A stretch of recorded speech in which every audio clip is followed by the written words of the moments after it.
Oh my God. Oh my God, we on the air.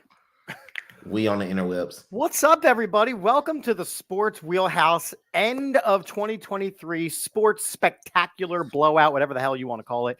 It's an extravaganza. Extravaganza.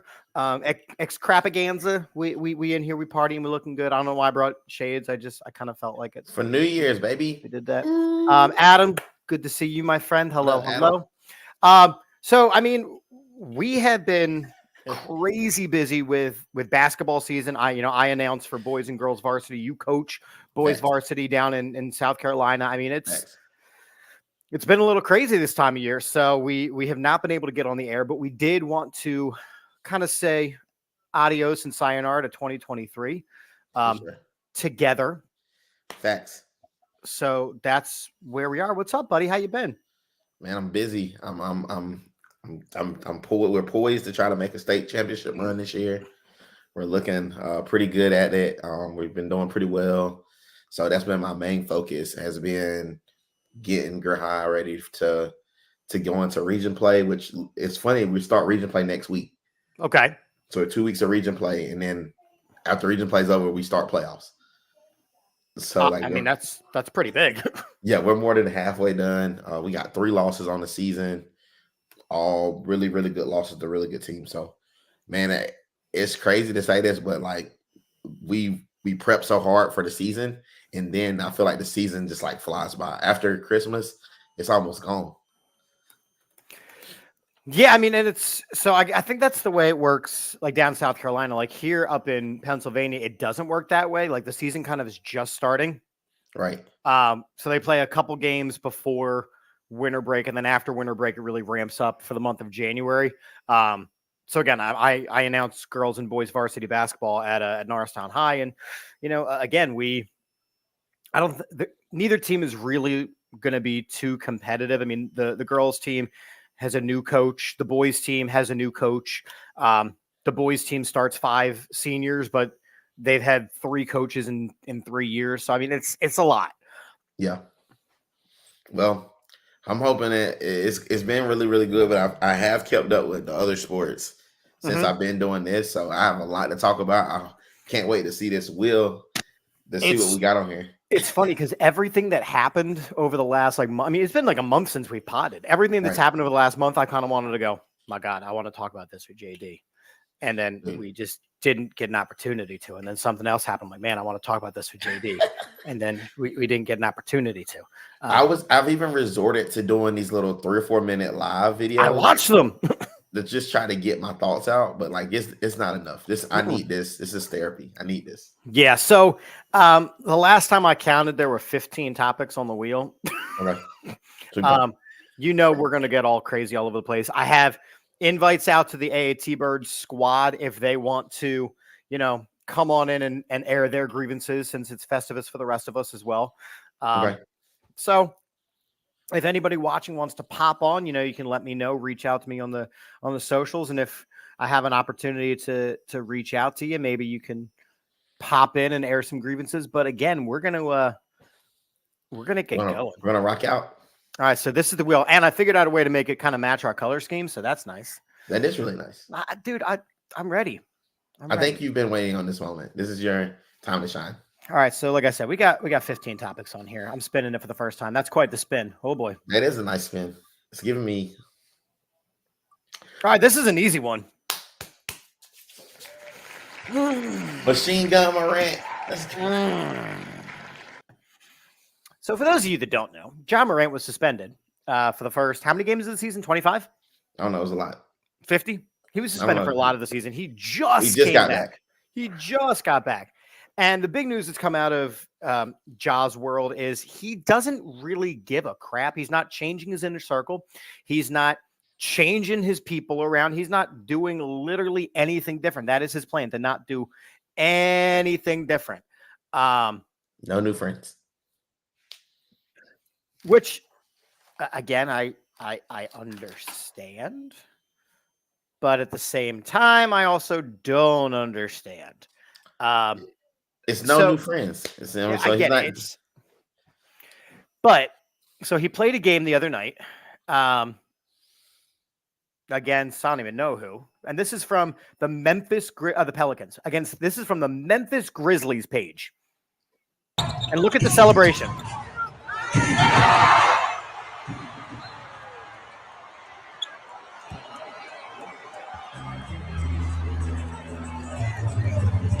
Now. Oh my God. So did he do the gun hands? So well, that's really the question, isn't it? Because if you look at the Memphis Grizzlies, it's AO. And if you look at Barstool Sports, he's spraying imaginary bullets into section 113 after the slam. I don't know if it's bullets or not. They show it pretty quickly here, but that could be anything. They do a lot of hand signals these days. I think the thing for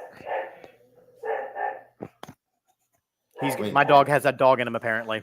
He's definitely got that dog in him. I think the thing that is going to get Ja in trouble the most, Kenneth checking in. What's up, Kenneth? I think the thing that's going to get Ja in trouble the most is the track record of it all. I mean, it could just be a dance. That's the thing. It could just be a dance. Yes. But he doesn't. Then he puts the bazooka on the shoulder, too. I mean, that's a touch. The rocket launcher? Yeah, I mean, I don't know. I don't want to look too much into this because he served his time, but he doesn't really seem remorseful at the same time. So what is your prediction for the rest of Ja's career kind of moving forward at this point, if he doesn't kind of mature and grow up a little bit? I mean, it'll be short-lived for sure. I mean, he's got some elite talent. I mean, so that's what's keeping him around, and that's what's like where he's not being put out the league. But eventually, if he continues on this path, like that elite talent will dwindle along with his because he plays a very he plays a game that's pretty predicated on his athletic ability. So if he ever loses that, then his game's gonna have to change. And I don't know if it can change to where he will be a great player without his athleticism because he is pretty small. Yeah. So I mean, he's got to change something. But at the end of the day, as long as he doesn't physically have a gun, I think he'll be all right. Yeah, I mean, and I'm kind of I'm looking at this from a different way. So there are certain players that have been permanently banned from the NBA. Okay. And I didn't even know this. OJ Mayo permanently banned from the NBA. For what? NBA substance abuse policy for smoking marijuana and abusing painkillers. I mean, and OJ Mayo used to be that dude. I mean, he was all right. I wouldn't say that dude. He was pretty good. Chris Anderson banned. Birdman? What's that? Birdman was banned. Yep, for substance abuse. Tyreek Evans banned. Substance abuse. Jalen Harris banned. Substance abuse. It seems to be there seems to be a common thing. As long as Ja doesn't have guns, I think Gilbert Arenas was banned, and his was because of guns. Right, and we're going to get into a different suspension a little bit later. Yeah, that dude's a weirdo. We're going to be talking about that. Ron Artest suspended long term. Latrell Sprewell suspended long term. These guys all came back though. Gilbert Arenas was for the gun. Steven Jackson was suspended for the malice in the palace. Miles Bridges was suspended for felony domestic. I mean, so there have been situations where players have been suspended for long durations of time. I don't know about being banned. His thing is the guns. So Right. he just has to stay without the guns. As long as he keeps the guns away, he'll be fine. Right. And Adam's saying, so pretty much if he stays with the same group of friends, nothing will change. So most likely happen again. And Kenneth is saying if he can stay healthy the way he plays. I mean, look, I think that John Morant is an exceptional talent. I just think that so much of his stuff that's concerning is the head case piece of it, and the lack of maturity. And you and I have spent, and Jose checking, yes, the NBA is full of angels. And that's not to say that the NBA doesn't have amazing people, but they certainly don't have a Walter Payton Award that they give out like the NFL does. No, it's let's just be real. Like, we're not expecting John Morant to be Mother Teresa. He's playing for Memphis, and Memphis just recently got rid of one of their headaches, very similar to Draymond. So, they really can't take any more negative publicity as it regards to like people's character. So, I mean, he's gonna have to get it together sooner than later. So the next, if there is a next time, and there's another suspension with the guns and all that stuff, how long do you think the suspension is? It'll be indefinitely. It's the indefinite. It'll be an indefinite suspension because the only thing that saved them is that they had already the precedent was already made with Gilbert Arenas, right? That having the gun, it would have to be in the arena because there's nothing to say you can't have a gun. You know what I'm saying? Like you're literally allowed to by the Second Amendment. So he can have a gun, he can have a firearm. He just can't show the firearm and be out showing it around. But at the end of the day, it is what it is. And what's crazy is we just played John Morant's high school in South Carolina not too long ago. So it was really kind of cool. Yeah. You mean Tamari is the Ken is saying hope he changes sports group. And Jose saying you mean Demetrius Jamel Morant? Hey man, like T is gonna be a problem. I mean, and T's a problem too. So he's not gonna stop hanging out with his dad. No. And again, he flat out came out and said, I'm not changing what I'm doing. I served my time and now I'm back. Hey man, he told y'all switched up. So you know what I'm saying? You know what he said? Y'all switched up. Speaking of switch ups, let's keep going. Okay, let's do this. I love this wheel. It's so pretty with the colors. There's so much stuff going on. It's giving me ooh. Topic good. Okay. All right. It has been a weird season in the NFL. Am I right or wrong about that? It's I mean, it's not as weird as you think. I mean, there's been some things that I could look and say, okay, I didn't expect that. But for the most part, the season that's gone is pretty much how I imagined it would go. I mean, one thing that I learned, and I kind of took for granted, I guess, over the seasons where the Eagles were really successful, is it is tough to win games in the NFL. Yeah. Again, being an Eagles fan, my team is 11-4, and it is one of the ugliest 11-4s I have ever seen. It just is. And then you look at a team like the Cleveland Browns who are playing tonight, and they might make the playoffs with their 9th string quarterback who they found off the bench. Facts. And by the bench, I mean a couch. Yeah. NFL. Adam saying is the NFL going to make a playoff committee this season to determine the playoff team? They are not, because if it's anything like the college football playoff committee, I don't want any part of it. Oh my! We're gonna get into it. And we're gonna get into it. I just to be completely honest, man, like the teams that I thought would be good are good. The teams I thought would struggle. First of all, like you got to throw out there like Dallas is Dallasing. You know what I'm saying? They're doing. It's right in the rotation of what they do when they do it. Yeah, it's Dallas is Dallasing. The Eagles are having like a little rough spot. They do it pretty much every year. They hit some type of snag prior to the playoffs. Yeah, but the frustration with the Eagles this year, and I could tell you, doing what we do, the frustration with the Eagles is that they haven't not hit a rough spot. Right, that's the point though. Like it's ugly. It's like because they are 11 of the ugliest wins I have ever seen, and 3 of the losses were atrocious. I'm like seriously, I'm like over here, like give me a break, Eagles. Listen, and to be completely honest with you, that's Kit Kat joke. If I have to be real, everybody's saying that San Francisco is the front runner, but they got smoked. Yeah, so I don't believe that. I think people are going to figure out Brock Purdy. He's going to go back to being Mr. Irrelevant, and that pumpkin's going to turn into. We're going to talk about quarterbacks in a second, but I will say, I'm going to say it now. Brock Purdy is going to be a really good game manager, and he's one of the most overhyped quarterbacks I've ever seen. Right, but that's just it, because he's going to eventually turn back into a pumpkin. But he's doing it at a time where they need to attain, like they need to assert their dominance. And as people start playing more defense as it gets closer to the playoffs, you're going to start seeing his flaws show up a little bit more. Mm-hmm. He's got, I mean, they're gonna play some they got the Commanders, so they'll get by that one. And I think they got somebody else left on their schedule. But listen, man, the playoff defense is different than this run of the mill. Like even the Eagles are gonna tighten up as it gets closer to the playoffs. Yeah, so right now, with 2 weeks left in the season, there's a lot still up in the air. And we know that. The AFC specifically, there's still 5 spots available in the AFC. The Ravens look like they will probably end up the 1 seed, which, I mean, I didn't realize. I think if they end up the 1 seed, you have to have a conversation that Lamar should be the MVP, but he's not even in contention right now. So that's a different conversation. There's a lot of comments coming in here too. Like, oh, sorry, I'm on a different screen. Hold up. Yeah, Adam's saying, is Lamar the MVP? Kenny's saying Ravens. Brock Purdy for the next 20 years will get treated like an MVP, but play like a third string. Yeah, I mean, I think all those comments are very, very valid. Some of the other teams. What's that? But you're onto something, like for years, because he has such a great assertive defense, he'll be able to get by with just being basic. Like he doesn't have to do anything astronomical. Just like we're talking about Steelers here. He's talking about the Steelers and Mike Tomlin. Like it's very similar to that situation. Like as a Steelers fan, and the Steelers are still in it. We still have a chance, which is really crazy to me. But you got to think about it. Like we've just had such mediocre quarterback play, and like name like the really great quarterbacks in the league.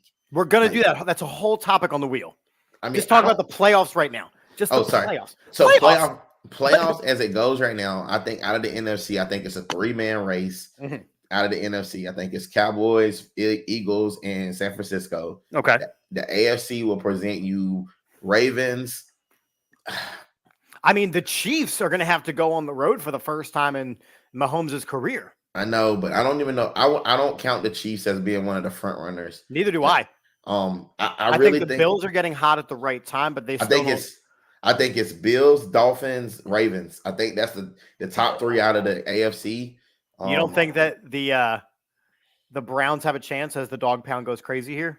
I just don't know if they have enough to sustain. Like I said, as AFC North defense gets better as we go into the playoffs and people start really solidifying what they're going to do, you have to have a high-power offense, and I don't think their offense can keep up with the Dolphins, the Ravens, those are high-power offenses, man. Like these dudes are, and the Bills. The Bills have a high-power offense too. So who is your Super Bowl matchup? Who's playing in the Super Bowl this year? I got Miami, and I have Philadelphia. I think Philly still trust Philly. Okay. I trust Philly with the veteran leadership down the stretch. Like even when people are talking about, and I'm not saying this as a home or anything, but like even some of the penalties, they'll clean some of those false start penalties up. You still can't stop the brotherly shove, even though they've tried to figure out how to do it. Still can't stop it. Jalen is getting a little bit healthier. You can kind of see him move. He's a little bit more mobile. Some of the passes he made the last game were a lot more. What's the word I'm looking for? He put balls in places that only his receiver can get it. Sure. And that's kind of giving me feeling like, okay, he's getting a feeling better, and he's going to be able to make some moves. And and what also helps me with them is that I have a feeling that somehow, some way, Dallas and San Francisco is going to take each other out. One of them is going to take each other out because of the way that they almost have to. I mean, we are on a collision course for either the Rams or the Seahawks right now. Right. So you'll have that, and as long as the Philadelphia Eagles kind of stay where they're at and like kind of keep that one game over Dallas will be the second seed out of the NFC East on their side. I mean, one team that no one's talking about though. Who? Is them Detroit Lions. I don't think Detroit has enough. They're still in their maturation period. They're a good Detroit team. Lions. They're ferocious. They're a good team, but they're doing exactly what Dan Campbell said at his introductory press conference they were going to do. Biting kneecaps. Okay. But okay, so let's just talk about that for a second. Like you got Dan Campbell's team. They're playing with their hair on fire. But like I said, everything changes in the playoffs. Like there's teams that will not present themselves truly until the playoffs. Like you've seen what San Francisco has because they have a ferocious defense. They got weapons on offense. You've seen that. You know what the Eagles have. But what people don't realize is these top teams, they have another gear. that they'll go into when they know they only got to play 5 games to win a chip. Everything's going to get heightened. So I would say, like I said, I think it's a 3-man race on both sides, and it's very interesting to see who's going to be there at the end. Yeah, I mean, I think that, look, I want the Eagles to be in there. I really do. I don't know if they have enough this year. I think there's a lot that's up in the air still. Javier saying, yeah, Detroit is their own worst enemy. They will lose to themselves. I think that's possible for all the teams. You know what I mean? Don't have enough. They don't have enough experience, Chip. And no. Like, there's some teams that they're a team that's going to get very emotional very quickly. And in Yeah. the playoffs, you can't have that. You need calm, cool, collected. That's where a guy like Jalen Hurts excels, because he's the most calm, cool, collected guy I've ever seen. I still wouldn't want to give the Eagles the ball last on a game-saving drive. Look at the games that they I don't want to give the Eagles the ball last because Jake Elliott's the best kicker in football. Well, not even that. Look at the drives that he's had to put together. Like, even the games that they've lost, like, Jalen just didn't have the ball last. That's it. Like, he's hard to take down. I know everybody's like he's a homer, but it's this very similar conversation that you have with the Miami Dolphins. Like, I just don't want to give Tyreek Hill and them a chance. They didn't even have Jalen Waddle the other night against, when they took down the Cowboys, they didn't even have Jalen Waddle. They took those dudes out. He played only like half the game. Yeah, Tyreek Hill picked those guys up. I know when I lost my fantasy football matchup by 5 points, and I was the front runner all year, and I lost the semifinal by 5 points. I'm sorry to hear that, man. Yeah, I'm not pleased. And you want to know why? I got a big old goose egg from Mr. Pat Fryermuth. Ooh, sorry about that. Goose egg. He's not very reliable anyway. You know who I swapped him out for? Who? Cole Kmet. That's not a bad pickup.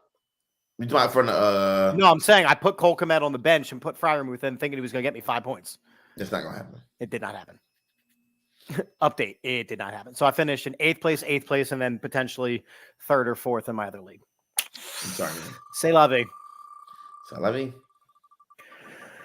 We continue on the wheel. All right. We're going to get into the same conversation that we always do. This year, the Major League Baseball's Hall of Fame ballot is out. Baseball is a little bit different in that they don't always guarantee players making it in, which is weird. Like, they maybe have a year where, like, no, we're just not going to put anybody in. That's fair. But, I mean, is it? I mean, it is because. So you and I do this. Hold on, you and I do this segment of, are they Hall of Famers or not? Like, that's a segment that we do, right? Right. And we look at the stats, and we look at the numbers, and we know that they talk about the steroid use and all that stuff. So we understand that there's a lot that goes into it. Right. With football, they always have people come in. Basketball, there's players in there that probably shouldn't even be in there. But for baseball to go, we're not taking anybody in a year. That's a little weird. For a guy like Derek Jeter to not be a unanimous selection, he had 99% of the vote. Because one person went, I don't think anyone should have 100% of the vote. He's Derek effing Jeter. I mean, he's getting in, so it doesn't really matter. And he got in. But that's always going to be like that one person voted against him just because they didn't think that he should have 100% of the vote. Hey, man, it's the nature of the beast. Like, I don't even really know a lot of the Hall of Fame players in the MLB, and that's another thing where the MLB is kind of like, it's getting less and less popular. Mm-hmm. And it's and they're trying to change it. So, like, they already re-updated the rules. Like, they already said, like, it was like a 24-second pitch clock or a 20-second pitch clock. Now this year it's going to be an 18-second pitch clock.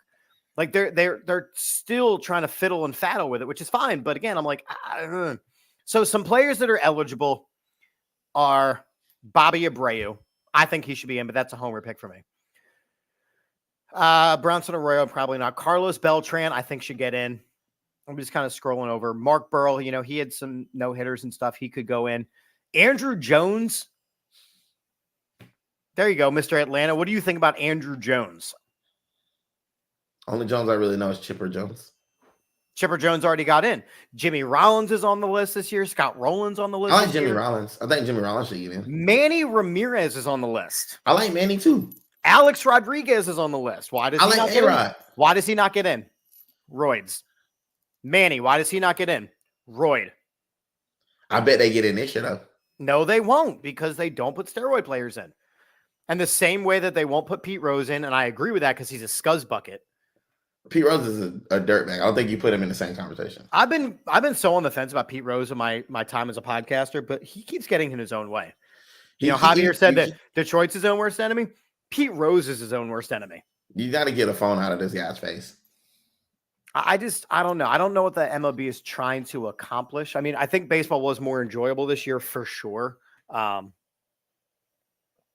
But I love the sport. I mean, that's the sport that I grew up playing. I've coached, I officiate. Like that's one of my key sports. But again, I'm for not a casual sure fan, no. But I'm not sure what the MLB is trying to do. Carlos Beltran won't get in because of his time in Houston. And again, that ties into a whole cheating scandal. So why do they get to keep a title, but they don't get to put the players in? Hey, man, listen, like it sucks to suck. It just is what it is. Like, I'm not joking to tell you. And we'll get into it more. I mean, the Hall of Fame ballot, they must be submitted by mail by December 31st. The thing about it is, like, for people who are now less fans of a sport that is not as exciting anymore, it's going to be hard to keep the next generation like really engaged in baseball. Gary Sheffield is in his final year of eligibility. So Gary Sheffield might not get in? No. That sucks. How many people grew up mimicking his batting stance? A lot of dudes. I look at this list and I go, my logic is always the same. Can you write the story of baseball without some of these guys? And that's where you go, you know what? You can't write the story of baseball without Barry Bonds. Like, I mean, you can, though. He's the all-time home runs leader. I mean, so either strip him of it, because they haven't. I mean, eventually they will. Like, they will find, like, there'll be somebody to out-hit him and they'll forget about it. That's what's going to happen. And then you got Ken Griffey. Griffey was easy to put in. The golden boy. I love me some Ken Griffey. And I love his sneakers. Solid sneaks. Okay. Oh, I'm not doing this. God, I hate talking. JD, it's December 28th. I hate having this conversation. JD, it's December 28th. The Sixers, they look good. Okay. They look good. They're third in the Eastern Conference. They're 21-9. They're within 2 games of first. Yep. JD, they look good. What are your thoughts? I'm not doing this again with you. JD, what are your thoughts? I'm not doing it. I'm just not going to do it. Like, I refuse to get my hopes up on these bums. I just refuse to do it. Like, JD, they're going to do what they do every year. They're going to break our heart. You're going to see, like, even the way you're saying it, like, there is apprehension in your voice. JD. Because you don't want to believe the numbers. You don't want to believe what are your thoughts? Those are my thoughts. My thoughts are this is fool's gold. This is my thought. It's like those little, remember when we were little, they had those gold, like they look like coins, but they were really just chocolate. And when you went to see if it was real or not, you went and bid it. That's what's happening. That's what it is. I don't think they're for real. I do not think they're for real. I just wanted to make sure that screenshot stays for a minute or two, No, I don't want that. I believe that it's not for real. Like, first season in a while, there's 0 distractions. Well, again, the media. Oh, well, Joel Embiid, he fakes an injury on Christmas, so he doesn't have to play after he asked for time off. Shut up. I mean, in their defense, though, like, it is a little fishy. Like, cause think about somebody. Let's say if somebody watch. Because let's say somebody got their kid tickets to watch them play for Christmas. You go to this game and Joel's big ass is sitting out. Well, and now there's all the rules about how you can't sit your superstars. You can't sit both your superstars, or you have to give advance notice, or blah, blah, blah, or whatever they do now. I mean, listen, the Sixers don't have but one superstar. No. So, yo, how about the fact that Tyrese Maxey is ridiculous? He's ridiculous, but like I said, I'm not getting my hopes up on this stuff. I don't know. I think you think that they're real. I don't think they're real at all. I think they're real. I think they're very. You think that Kelly Oubre is going to win 6th Man of the Year? I think Kelly Oubre needs to avoid all traffic in Philadelphia. I think that Tobias Harris is going to get re-signed to another maximum deal. I mean, I think we'd be dumb as heck to pay him that, but yeah, I mean, I think it might happen. We're dumb enough to do it. I think that Mo Bamba isn't just a song anymore. And they got Kitty Lofton Jr., right? Yeah, well, he's working his way up through the blue coats. Sixers are able; they could use another player. They absolutely could use another player. But I'm telling you, What is happening? Like, what am I watching?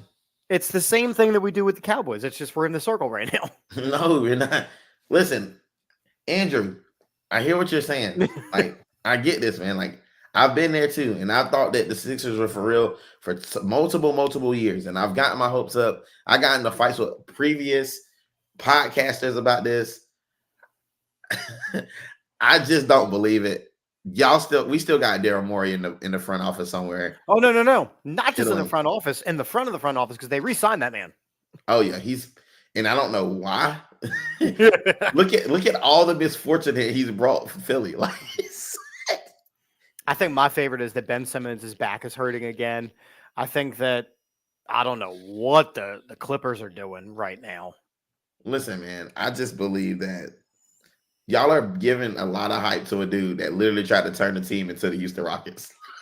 He did, and he corrected his mistake. But he did it. They literally it fell apart. He didn't correct his mistake. He corrected it by trading everybody away. He didn't trade everybody away. They literally asked to leave. Like, they were like, get us out of this place. That wasn't great. We hate it here. Alex Bone. So you don't think that Nick Nurse was the savior we were waiting for? No, he's not the prince who was promised, dog. If you're a Game of Thrones person, you'll know what that means. He was not the prince that was promised. All right, well, I would trade for OG. I don't know if that's a needle move enough. This is the first time in forever they have a good bench. It is. They do have a good bench right now. Listen, the bench does not win you championships. Like, in this day and age, no, but it does win you games when your starters can't play. Right, but that only matters in the regular season. Like, we've been winning the regular season. Like, the Sixers have won the regular season multiple years. Like, it's not about the regular season, fellas. Like, it is about, and ladies, whoever's watching, it's not about the regular season. It is about, can we hold up in a 7-game series for multiple series back to back against guys who really got real superstars, like the Boston Celtics, Milwaukee, like some of these teams that got multiple stars. These guys don't even play in the regular season for real. Like, nobody's playing hard defense. None of this stuff happens. You won't see the real deal, even with this in season tournament. Oh, that was so dumb. And the fact that the Lakers hung a banner. Oh, come on. So let's look at their last 2 championships. They got the baloney bubble banner. Yeah. And they got the in-season tournament banner. They are not a championship caliber team anymore. And I'm agreeing with this. The bench does help, guys. I promise the bench does help. Deep series, yes. But the series don't even make it there if we don't have the firepower to stick with nobody. Like, if your only action is Tyrese Maxey, who was unproven, and then Joel Embiid, who has not been relatively healthy for entire series when we really need him, the next best option is Tobias Harris, who in the regular season has looked okay. But let's go by historically during the playoffs, dude just disappears. Liquid Death, if you guys want to sponsor us, I'm here for it. Yeah, and if you do what he's doing with his cup, that's what Tobias Harris does. He just kind of disappears in the camera. Yep. In and out of the camera. Like, I'm not here to be like negative about it, but I'm just saying I'm not getting my hopes up until they do something in the playoffs. I understand. I don't think they're for real. I do not think they're for real. All right, JD. Now, I saw you going on another rant, so I pulled the screen off. But the next topic, I may have to full screen you. All right, let's do it. If it's BCS, this is what landed. Oh, let's talk about this thing, man. Let's do it. All right, hold on. Let me get you all squared up here because I have some thoughts as well. So BCS thoughts. I'm gonna put this up, and I'm gonna let you start here. I'll get back to you, Andrew. I like your comment. I will get back to that. First of all, BCS is gone. It's been gone for a while, but it is very BCS-ish because they basically are just picking teams, like just picking dudes. Like, I just like this team a little better, so I'm putting this team in, and it's a money grab. Like, we know what it is. Like, we took teams who were geographically right for money. And that's what they went with. They got a team out of they got a team out of the SEC. They grabbed a team from the Big Ten. They grabbed a team from Pac-12, and they grabbed a team from Big 12, right? Michigan, Bama, Washington, Texas. Yeah. So all the teams, so now you covered all your bases for television, right? So you're going to get people watching from every coast in every geographical area. I'm going to be completely honest. Washington is going to get absolutely obliterated. And so probably will Texas. I just don't trust either one of those teams. And we've seen it in years past where they've tried to let like Oregon in or a team that's not in the SEC or the ACC, and they've gotten their head absolutely just like I said earlier, obliterated. Like football is done best down south. Unfortunately, in the college day, and it probably will change as money starts transitioning, like money starts changing hands.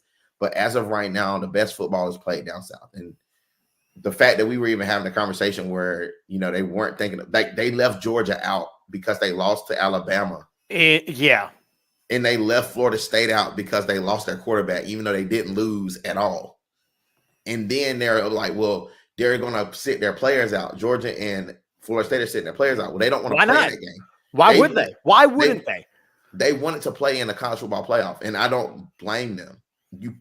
Why would I play a game that has no meaning? You look at players who have played in those games that have suffered serious injuries, and you've watched their draft stock fall. Why would they? Why would they put themselves out there? They got to look bigger picture. Yeah. And not just that. Like I'm playing a game that has no real incentive to play in. I may get like a little ring, a little bow ring, but like I'm not going for the kit caboodle. That's what I've worked all season. It overall helps the school, not the individual. Right. And let's just do this. Like, just play devil's advocate. I like what Andrew's saying right here. There's no reason Georgia should be left out. No, there shouldn't have been. But that's just it, because they were going after money. They didn't care about substance. Washington shouldn't have been in. If they cared about the product, they were putting Washington out there. was undefeated, so they were going to get in, which is the same argument you make about Florida State. Florida State was undefeated, then they should have been in. If that was the what you're gonna hang your hat on. What's going on, Eric? If that's what you're gonna hang your hat on, then it needs to be the same across the board. Right. Then there's other schools that are undefeated that should have been the year that Hawaii was undefeated. They should have been in, even though. But that's what they've been saying. Most deserving over better team. And if you line up in most deserving, then maybe you get in the undefeated Washington. But if it's the best team was Georgia. The best team was Florida State. The best team, in my opinion, that's what I'm saying. Like, nobody beat them. And on top of it, they beat everybody they put in front of them. So you can only play who you play. You know what I'm saying? Like, I can't. Right, but you're going to start seeing teams choosing different opponents so that they can make it in. Well, that's what if they think they got a team. I mean, you look at a team like Colorado, they picked where they could a loaded schedule, not so that they can make the BCS, but so they could get some clout. And they got mollywopped a bunch of times. Only reason why Florida State thinking is they had backup quarterback and they won their last game 16-6. But again, they won it though. But they won it. Now if you made that argument, Andrew, and I'm with a lot of people in America, like, you need to be dominant. Like, I want to see a dominant performance. But there's also this thing where here you got a guy you can only play the people that are available. I shouldn't be penalized for winning the game. Like, the cure can't be worse than the damn disease. And Caleb Williams. Caleb Williams had a really rough year. We're going to talk about the whole the fall from grace, Heisman, and the draft stuff. Look him crying in his mommy's arms and all that stuff. But they had a backup quarterback playing, and they looked really good yesterday. I'm gonna be completely honest. Like, can I just be real? I would love you to. Can we just be honest about it? Can I just keep it a bean? The expansion of the college football playoff was not only necessary this year, but they did this basically to show us that we needed the expansion. Because, like, the years in past, we had been talking about it last year about teams that we thought that maybe could get in and make a push and all this. Like I think it was Washington State like the year before last. And it was like Utah the one year. Utah, or whoever, or somebody on the Pac-12 that they really deserved a chance because they were undefeated. But and what happened? When they got in there and they got damn mollywopped. And that's just where I'm at with it. Like, don't line up 17 teams and tell me these are the best teams in college football. And we get the same thing we get Saturday in and Saturday out. I'm going to get blowouts on one end. The SEC is going to it's going to be an all SEC playoff. And then people are going to be really pissed off about it because it's going to be all those SEC teams because they play such a tough schedule. They're going to beat the heck out of all these other teams. Unless you're a Clemson or Florida State coming out of ACC, right? They're going to dominate you. But what they just said by knocking out Florida State is that the ACC doesn't matter either. They may, but if you look at it from the last 15, I did this with a friend of mine. The last 20 years since the start of the college. Let's just do from the start of the college football playoff. Mm-hmm. Since then, there has only been one Big Ten champion. There's been 3 ACC champions, and the rest have been SEC. Okay. So the ACC and SEC pretty much have been running it, and then you got your Ohio State in. Right. I mean, so those are the teams that matter. All those teams are geographically in the South. Like all of them are. And I don't have a problem with saying that football is better in the South. I think we know that because, you look and it's always kind of been that way. But I think that you need to, like, if the records don't matter, then don't play regular season games. I mean, you can, but you can't wait them. Rank them all 1 to 117 in July. And July and to start round robin. And whoever remains. You lose 2 games, you're out. He who remains. And we'll play until whatever. Until we got a winner. I'm not saying I don't like that. I just think that there should be more parity, and they think that by making these mega conferences that there's going to be more parity. But all you've done was put all the good teams in one conference, so it's almost going to be like Division I, Division II all over again. In theory, no. Get rid of divisions. Get rid of Division I, Division II. Let's have Kutztown University playing Ohio State in July. Let's do it. That's their loss. Because Kutztown mollywops Ohio State. I mean, you'll have like some teams that'll shock some people. You have App State come in and shock some people in July. Wait, so you look at a team. Okay, fine. So there we go. We look like a team like Appalachian State. They come in, they win their first game of the season against a Division I team. Right. They run the table. They're 12-0. Why don't they get a shot at the BCS playoffs? Because they have those good wins. I mean, you have one good win, but the rest of your strength of your record isn't great. Because normally, if you beat that team early in the season, that team is going to probably spiral. So that win's not going to look as good as it did when. And that's what we saw with like Colorado. Yeah. The first win, like you caught people off guard, but now everybody knows you're good. So now they're going to give you their best shot. So, I mean, there's that. It's a mess. It's a mess. It's a mess. All right, what we got? This idiot. Nope. Oh. Okay. Wow. That threw me off a little bit. I'm not gonna lie. That was like a punch in the face. That's okay. I see what you did there. All right, NFL coaches. Who's getting fired this year? Let's start with the easy ones. Belichick's gone. Is he gone? Yes. Belichick is gone and going to go be the coach of the Chargers. I'm going to call it now. Okay, Belichick leaves. Okay. Belichick, the only reason why Belichick wasn't fired is because he's Bill Belichick. I mean, his team is atrocious. The coaching carousel, you can look at it and say, like, everyone deserves to be fired that doesn't win. Ron Rivera's gone. Easy. If Ron Rivera doesn't have nothing to work with. So, like, you can fire him, but it ain't going to be his fault. No, but they're going to fire him. Belichick has nothing to work with, but they're going to fire him. I mean, yeah. I mean, it is what it is. People are calling for Mike Tomlin's job, but So let's get into this for a second. It looks like your Steelers are going to finish under 500 for the first time in his career. They are, right? I mean, they won the other day. I didn't see that coming. So I don't know, man. He's so good at he's so bad at not being bad that, like, it just he'll have a winning record somehow. Somehow he'll squeak it out because people they'll play they'll sit their starters and he'll get 2 wins and then he'll be all right. And because he's over 500 now, I think 8-7. He's at 8-7. He's got the Seahawks who need a win, and he's got the Ravens who may need home field. But they won't get it from them. Like they'll probably sit them. But they'll need those wins. I think the Steelers will end 9-8. I'm with Andrew. I think they'll lose the next one to Seahawks because they need it really bad. You think the Steelers beat the Ravens with the 15th string quarterback they got playing? I don't think the Ravens are going to give a shit. They might roll out there with the straight replacements because they're going to remember they're only 1 game up on the Dolphins. They haven't clinched home field yet, and they would rather that home field goes through Baltimore than Miami. The problem with Baltimore is that because it's getting colder, every game you put Lamar Jackson out there that he doesn't need to play, you risk an injury because of the way he plays. Yeah, but with the number 1 seed, there's no way they bench him. I'm sorry, there's I don't no know. way Miami, to be real with you, I'd rather go in if I'm Baltimore, I'd rather go in with a healthy Lamar Jackson to the playoffs over the top seed. The same thing I'm thinking with the Eagles. Like, let's get Jalen healthy. Like, let's get him healthy. Like, the Eagles still have an outside shot at the number 1 seed. I think that this week's going to say a lot. Listen, I'm all for the number 1 like seed. If the Ravens win this week and the Dolphins lose, the Ravens get the number 1 seed. Lamar doesn't play that final week. But that's what I'm saying. That could easily happen, though. Who do the Ravens got this week?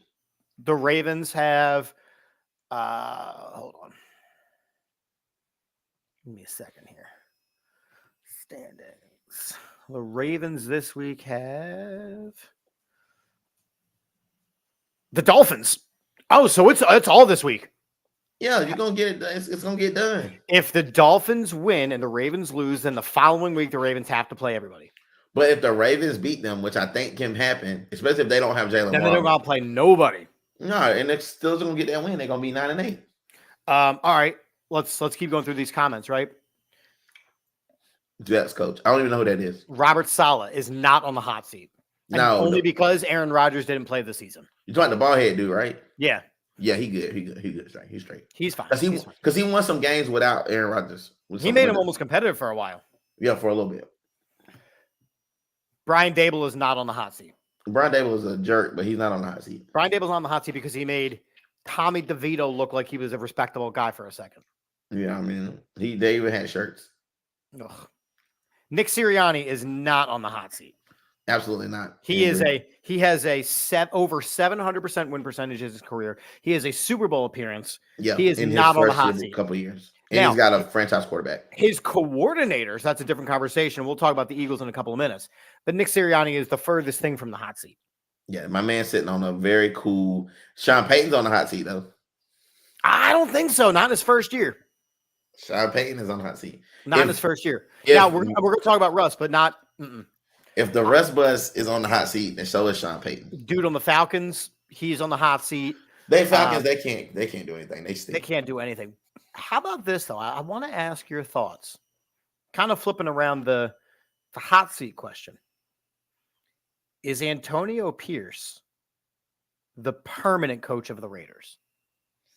I believe so. I agree, because you know what? They messed up real bad by not giving the job to Rich Bisaccia a couple of years ago. They won't make that same mistake. They will not. And Antonio Pierce has turned this team into a competitor with Aiden O'Connell as the quarterback.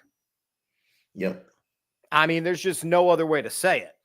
They just traded for him from the Saints. Yeah, the Broncos traded with the Saints for Sean Payton.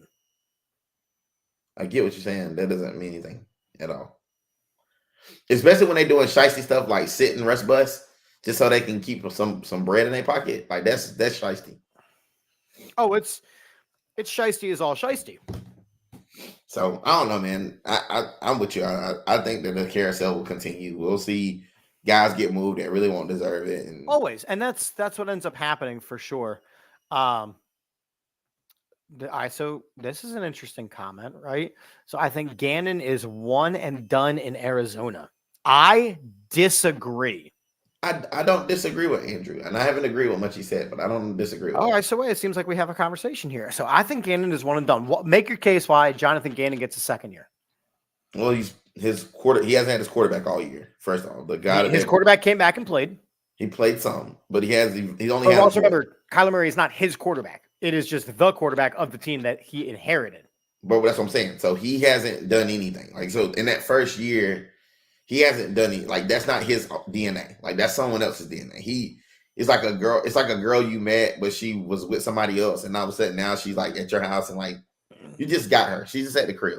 You haven't had a chance to talk to her nothing. This situation with him, she has squatters' rights. Yeah, she has squatters. You can't get rid of her for real, so you gotta like evict her. So I mean, and on top of it, and Andrew, so I'm going to comment on this part, right? No signs of any improvement. There wasn't much to improve from, right? You got James Conner, who's a good running back. You got rid of, you improved with Trey McBride as far as tight ends go. We're able to get rid of Zach Ertz, but your offensive line is Swiss cheese. Your defense was decimated. Yeah, Jonathan Gannon is just not a good coach, but the reason why he lasts a second year is because the Cardinals have to pay penalties for the way they poached Gannon from Philadelphia. You're not going to do that and let him go. The only reason I agree with him is they did nothing to improve, but they traded everything away as well. So, like, you think about this, he may not be the quarterback. He might not have his quarterback, but they traded Isaiah Simmons, Duke Hopkins. Like, they traded everyone. It was a fire sale. So, he already knew he wasn't going to have much time there. So, if he's a one and done, like, it doesn't surprise me. But you look kind of along the BCS standards, the college football standards. He has a quality win against the Cowboys, right?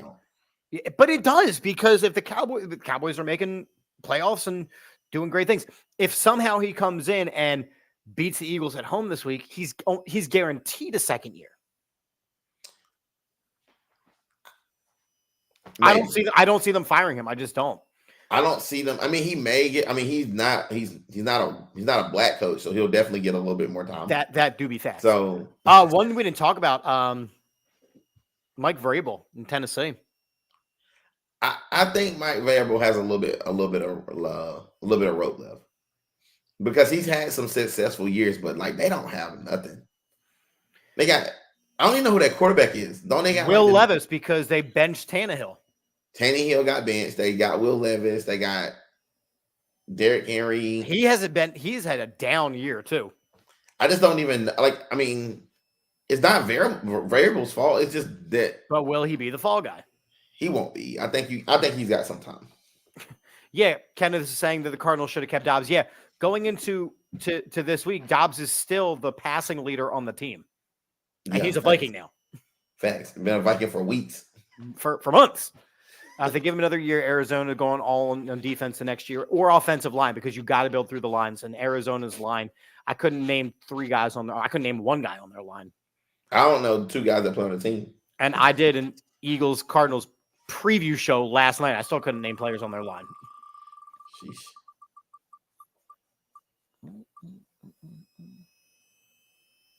All right, give me your New Year's Eve resolution. Probably be more intentional on the time I spend with the family. I agree. I agree with that. Just be more intentional. Not that I got to spend more time with them, but just like with the time that I do have with them, make it be more intentional. Try to make more memories, opposed to kind of like skating through life. Yeah, I mean, I agree with that. I think that, spending more time with the family, being more intentional, we've already kind of started. 2023 was rough because you kind of we kind of all did our own thing. So we wanted to make sure that we really kind of kept it already, spending more time together. My fitness is kind of fallen off the rails, so I'm going to be more intentional with that. Just kind of cleaning up some things that haven't been going so great for me. Joining us, and I think this is a good segue, is from the AAT team. We got Jose, who is a killer member of the Across the Pitch staff. Jose, what's going on, buddy? Hold on, your sound's not working, sir. You gotta get some sound up on at least your microphone. So his New Year's resolution, first off, is make sure his audio works good. Can you take our banner off? Take the banner off. Is that better? Oh yeah, we can hear you. We got you, man. No, I'm so sorry, guys. Yeah, I'm doing okay. lo and behold, December 25th at around 9 o'clock at night, 10 o'clock at night, I started feeling a little achy after picking up that Chinese food. Turns out I must have picked up COVID while I was picking up my Chinese food. So tested positive that evening. So I'm working through. So I apologize if you hear a little bit of coughing and a runny nose. But overall, man, what a year it's been for Philadelphia sports as a whole, huh? Facts. Yeah, it's been something special, and I love the positivity that you bring. At least you can't give us a computer virus from afar. So Jose, kind of start us off here real quick. What is a New Year's resolution that you have? And talk a little bit about some of the stuff that you're doing with the Philadelphia Union and across the pitch, and kind of going through some of the things that you do. Yeah, so what I do for Across the Pitch is really what Mike Barrera and Dave Miller. I was actually a fan of the show. I used to listen all the time, and it got to a point where, like, I think I can contribute to these guys and contribute something positive. So I kept on bugging them, like, let me get on, let's talk. And ultimately became a rotating third chair, got to the point that I was doing it so much that they asked me to just be full time. And been a credential press member for about a year and a half now. Something I'm really proud about is I am bilingual. I can also read some Portuguese as well. So what I've been really able to do is bring a sense of diversity to the press room over in the Philadelphia Union, where kind of like the in-season tournament for NBA. So I can have something to sort of like, make it make sense for you guys. The soccer season in the United States has the Leagues Cup, which is everything stops for 1 month and it's just a tournament that happens. But that tournament actually hosts not just the American teams, but all of the Mexican teams in the United States. So what was really cool was, and I was really proud of this, I was the only person in Philadelphia in the press room that was able to communicate with the Spanish players and the coaches, which was incredible for a whole month worth of content, right? Yeah. So that's what I do, what I'm really proud about. New Year's resolution, man, obviously be a good dad, get in better shape, take care of myself. Having gone through some crazy stuff here with my family over the past month or two, that really puts things into perspective in terms of us all being humans. I think a New Year's resolution for me is to continue this work, right? I'm very, very happy and very proud of being able to, Philadelphia being a minority first type of city, right? Minority first being the larger population in the city, continuing to create a bridge between the Spanish speaking players and the English speaking fans that consume the media and pay to go to the games, et cetera, where, soccer is a global sport. I think the NFL is becoming that, and then the NBA has already been 7 steps ahead of the NFL in terms of being a global brand. So in order to do that, I'm sort of challenging myself to continue to push that boundary. And honestly, this first year and a half of being a credential press member, a little nervous, right? A little bit of a imposter syndrome being in the press room with the coaches and the players. But having really gotten my feet under me and just maybe be a little less shy in terms of asking players questions. Not that I'm going to hold back, but thoughtfully ask the questions that maybe my peers would not. So maybe that's a New Year's resolution or two that I just tossed out your way. I think that's phenomenal. And, JD and I are both, involved in education. I teach in a Title I school. So, there's minorities every which way. And one of the big things that we always talk about in my school is the fact of, we have to make sure that all cultures are kind of welcome and allowed. And I remember the one time I'm teaching virtually, and I, back during the dark times, the COVID times, as you are so enjoying. And I had a kid, turn on their microphone, and then very broken English, can I respond in Spanish? And to which I just said, listen, put your answer in Spanish. I will figure out the answer. It's not your job to try to deal with my shortcomings of not knowing Spanish. Like, if you know the information, I want to hear it in whatever way you're most comfortable. And I still practice that today, even though we're back in school. So I think the bilingual thing is a huge help that you bring to the table. But it helps though if your third language is apparently not sign language. Yeah, I know, muting. My third language is coughing right now, to be Yes. completely Oh, honest man. with you. So it's interesting you mentioned that because I can tell that this fandom or fan base, I should say, is just so interested to learn more about our Spanish speaking players, which we have two Venezuelans who are national team players. So they're top level players. And then you have a whole slew of two Argentinians, one who I think I will be the last conversation that a Philadelphia Union press member has had with him prior to departing overseas to Europe for big money. So I'm kind of happy and proud about that. But every single time I do one of these videos or conversations, I like to call them because I'm not there to break news. I'm there to really dig in and inform people about, this person is a human like Right. you and Yes. I.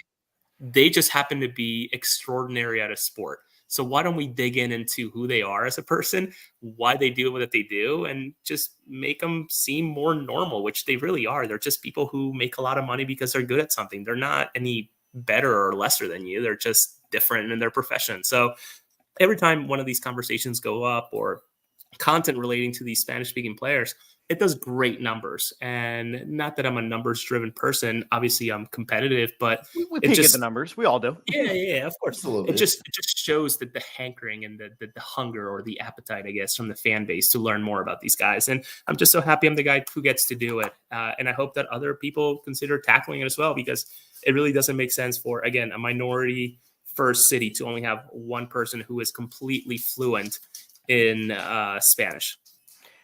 True. True. Thanks. And I think it's, I love that you popped on, Jose, because, JD and I, one thing that I really love about the show that JD and I put on is we talk about some of the human element. We talk about how, we started our show talking about, Ja Morant and, the things that he has to do to remain in the league. And, there's still the human element piece of he's not going to be able to, give up on his dad, which is a very human characteristic. So kind of bringing it back to our giant wheel here. What is your 2023 biggest grievance? We'll do a little Festivus for the rest of us. And JD, you will have an opportunity to answer the same question. We're going to pause the wheel for a second. Let's air your grievances real quick. So, Jose, what is your 2023 sports grievance? Interesting. So I'm going to keep it on brand, right? To continue to talk about the Philadelphia team, Philadelphia Union soccer team, a team that I still think not a lot of people know. And if they do know about them, don't respect them. Mm-hmm. And that's okay. It's interesting that 2022, when they went all the way to the MLS final, which is obviously the only reason that people know about that outside of the Philadelphia Union fan base is because of that week that we had right in Philadelphia in terms of was it the Phillies lost later that day and the Union lost last second sort of header like an hour or two earlier, and people were just saying, okay, well, maybe the Phillies will redeem us against the Astros in like 2 hours. And obviously it wasn't to be. But when it comes to grievances, to me is, despite this team having been the best team in this league over the past 5 years, despite the world of soccer laying its eyes on the city of Philadelphia, let alone the league, the city of Philadelphia or a lot of the fans still not willing to give it a chance. And you have international events like the Club World Cup coming in 2025, which pits all of the best club teams in the world for like a month-long tournament. You have Copa America, which is all of the South American teams plus the North American teams battling it out this year in July, happening in the United States. Philadelphia is not one of the cities, but there's plenty of cities nearby that people can sort of lay their eyes on or go watch. But of course, people still will not. And the Union have many players who actually will be participating both in those, hopefully both, but in Copa America with Jamaica, some Americans, et cetera, et cetera. Then you have 2026 with the World Cup actually coming to the city of Philadelphia. Uh-huh. And that's maybe where I see an advantage in terms of the content that we create, right? We're laying a nice groundwork. Oh, yeah. Sort of, going up, peaking to 2026. And maybe that's when we can really do some big things with across the pitch. But a grievance of mine is, again, despite this team being the best MLS team over the last 5 years, despite the world laying its eye on this league, Lionel Messi, the best player to ever play for a lot of people, being in this league, and you still have a lot of 4-for-4 guys who are just not willing to be a 5-for-5 type of person. And that's okay. I guess all I ask for is just understand it, respect it. And every time that a Crossing Broad tweet or article goes out that is about the Philadelphia Union or soccer as a whole, don't be shit commenting. Just scroll past it if you're not going to send it something nice. It just, that's sort of all I ask for. I mean, I think that's pretty reasonable. I mean, I obviously not growing up around the game of soccer, it's kind of, I'm a 4.5 out of 4 kind of guy. So I'm still learning the game. I remember I popped on an episode of Across the Pitch and I just asked question after question. It was like Soccer 101 in the comment section with me. So again, it's something that I'm learning, but I've definitely been to Union games. I support the team. I have a Union hat that I wear a lot. I have a Union shirt that I wear if I lose about another 7 pounds or 25 pounds or 28 pounds or whatever it is. But I think just kind of supporting the teams in general. You took my grievance, so JD, I'll turn over to you in a second. But my grievance is the fact that Philadelphia is the second place capital of the world, apparently. That killed me all year between the Eagles losing the Super Bowl, the Phillies losing the World Series, the Union losing the championship. I mean, it was just second place after second place after second place after second, and it was brutal. Absolutely brutal. So that's my grievance, and I just need that to not ever happen again. JD, what's your grievance from 2023? Portal stuff, man. The transfer portal is as a college football fan, I love it. I'm always keeping up with it. The portal is doing some things, man, and from a high school coach's perspective, it's killing our high schoolers. Yeah. Kids that are 12th grade, they're trying to look for college opportunities. They're good enough to play on Division I, Division II, Division III level, but they're having to go to junior college just to get that opportunity because a guy wants to be 27 years old and decide he wants to use all of his years in COVID years and exceptions, and he wants to transfer 14 times to 14 different schools. And because he's now a grown man, you refuse to not take that chance on a child or a kid that just needs to develop. An 18-year-old kid is going to develop his most kids are going to develop their most in their game, depending on the sport, but then at ages of 18 and 21. That's when the most development is going to happen in their game. So you're telling me that college coaches don't want to develop talent anymore. They just want to jump in the portal and get players that have already done the developing at other places. That tells me that coaches are lazy now. That tells me that college coaches are now lazy and they're taking the low-hanging fruit opposed to taking that 17, 18-year-old kid coming out of high school, developing him because you already know he has the good bones to be a good player. You're just saying, I want to take the low-hanging fruit, grab this 22-year-old, pop him into my system, and hopefully it work. But if it doesn't work, then he'll transfer again, and it'll be the same nasty process. But it is a little disheartening being a high school coach and having a pretty good team, and some of our better players aren't getting offers because they're saying that they're not even recruiting out of high school. They're just going to recruit out of the transfer portal. Can I ask a question? Go ahead. Slightly unrelated, but though I think I saw it on the wheel. NIL, is that being policed further? Let's go. Go ahead. Bypass the wheel. Go for it. And here's the reason I asked. I used to work in, so I'm a professional fundraiser by trade. I work at a small liberal arts college in Pennsylvania. Prior to here, I was at Swarthmore College, which is basically an Ivy school, but not an Ivy school, which means that there's a lot of wonderful families, wonderful students. Many of them grew up with silver spoons.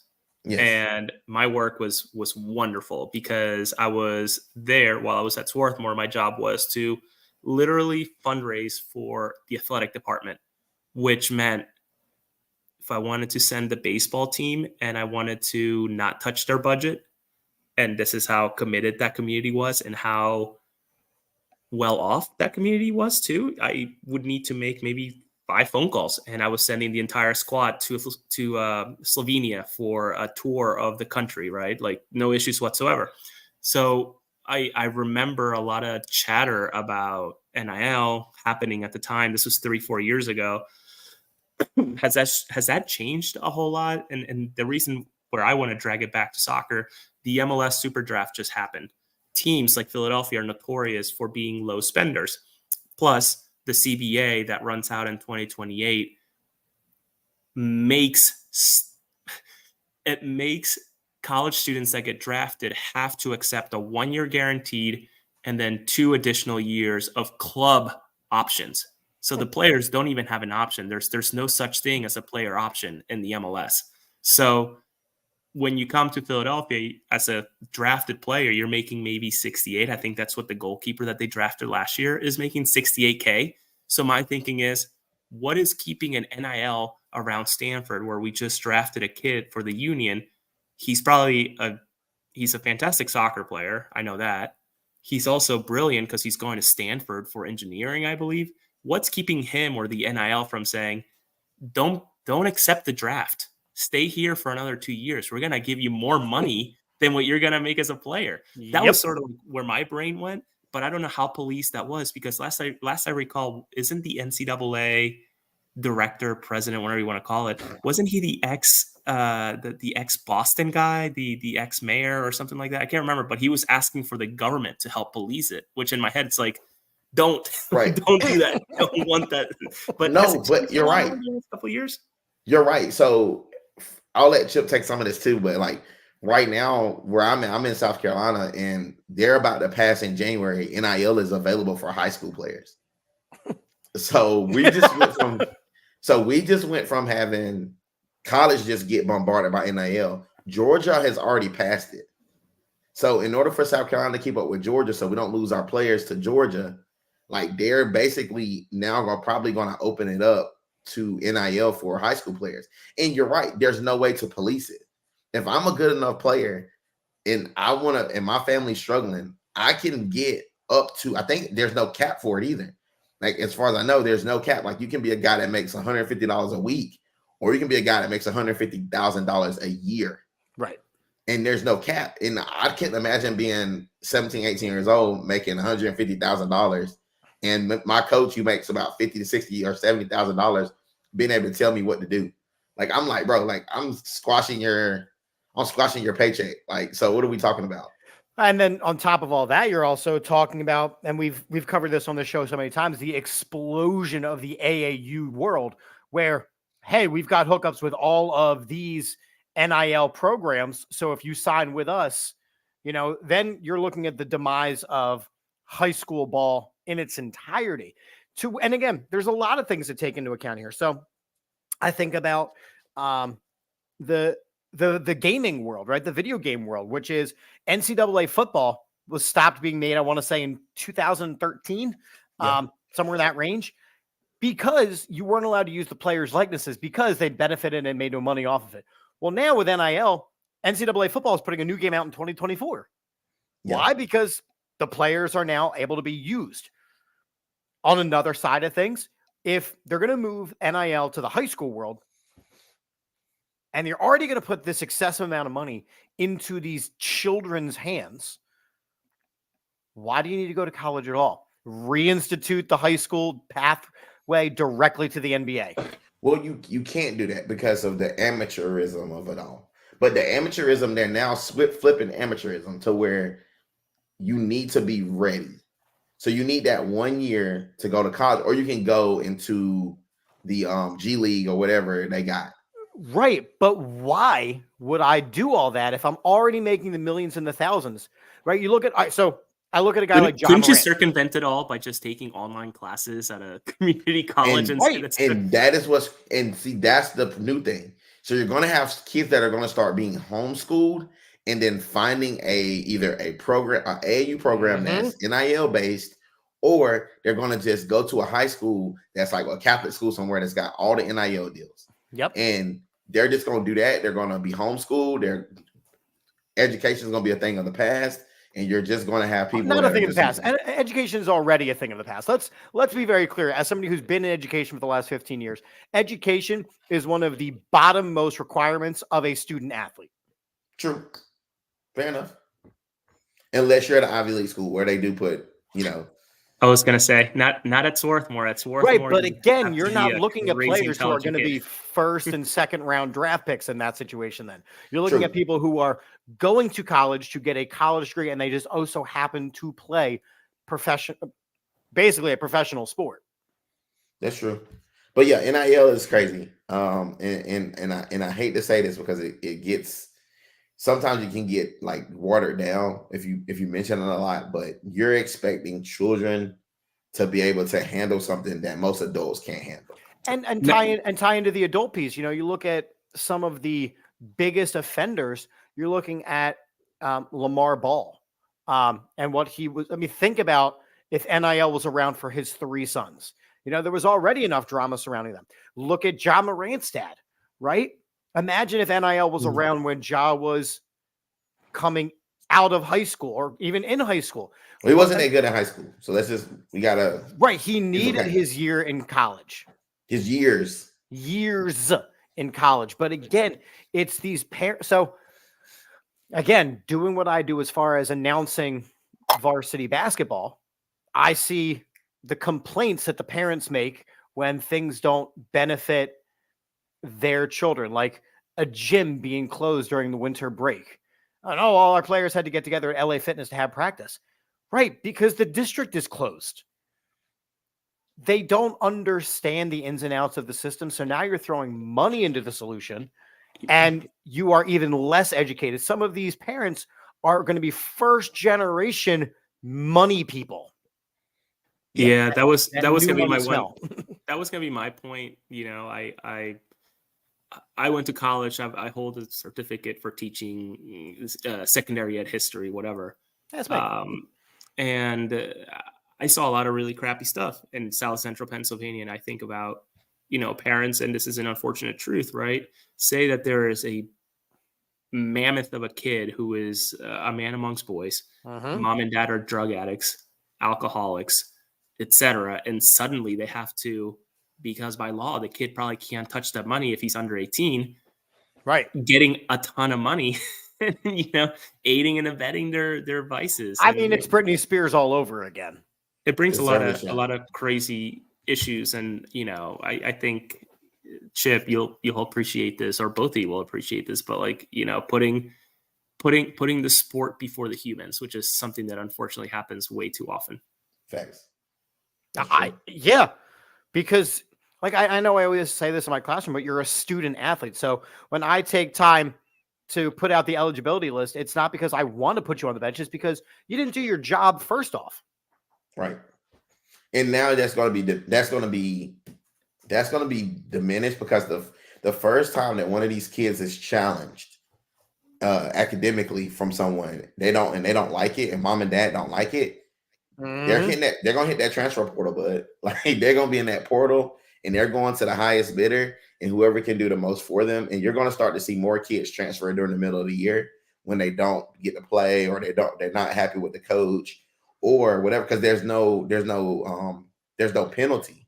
In South Carolina, next year they've changed it where you can go wherever you want to go in South Carolina, as long as you have. There's no boundaries anymore.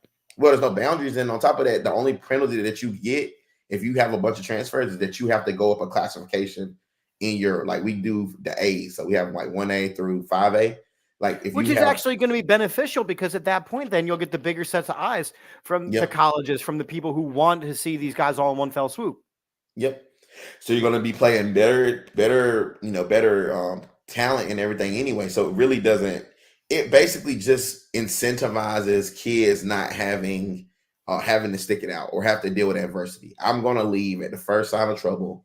I don't want it to be challenged. I don't want to have to fight for my position. Like I'm supposed to just be entitled, as you know, Javier's put it right here. People are just going to be more entitled than they've ever been, and you know it sucks.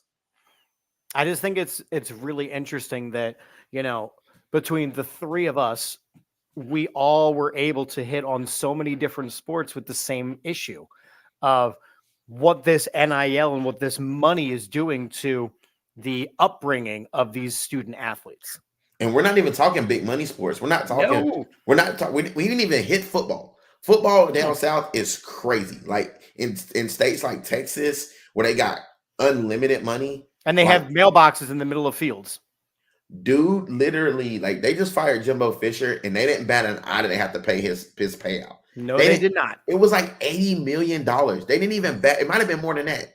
They didn't bat an eye. They already hired a new dude. The best job on the planet is to be a fired a fired football coach. I Fire can't even football. imagine working in the fundraising department at where was he? Where was Jimbo Fisher at again? He was at Texas A&M, and they have Okay. big money. So I can't even imagine being at Texas A&M in the development office, which is a fancy word for fundraising, Yeah. and seeing the news that he was being tossed out, owed $75-80 million, wherever it was, and then me have to make the phone call to go visit somebody, reach out to somebody to say, can you help us put money together to put a scholarship for a kid? But what's crazy is you don't have to do that because they were on the phone like, get rid of this fool. Like everybody, like I'll write you a check today. They said they already had the money raised.